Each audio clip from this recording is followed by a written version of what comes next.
ऐसा तो कोई किसी के संग नहीं करें भगवान।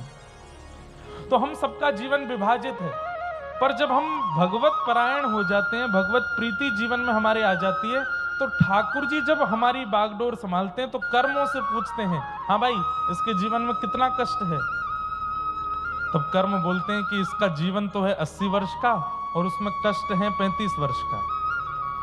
5 वर्ष अभी देना है, फिर 10 वर्ष बाद फिर 4-5 साल कष्ट देना है, फिर उसके बाद ज्यादा कष्ट देना, 10 साल का देना है। ऐसे करके 80 साल में इसको 35 साल कष्ट के देने हैं।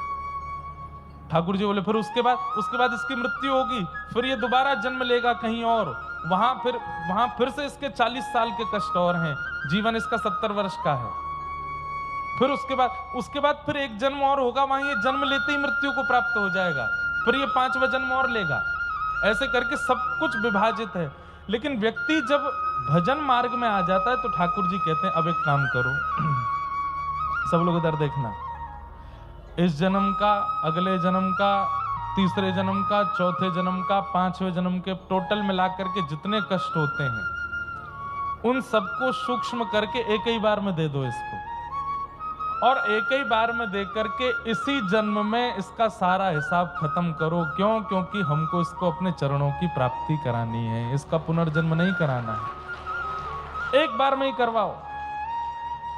तो जैसे व्यक्ति भक्त परायण होता है तो ठाकुर जी एक साथ दे देते हैं, एक साथ खत्म करो, सारा निपटाओ।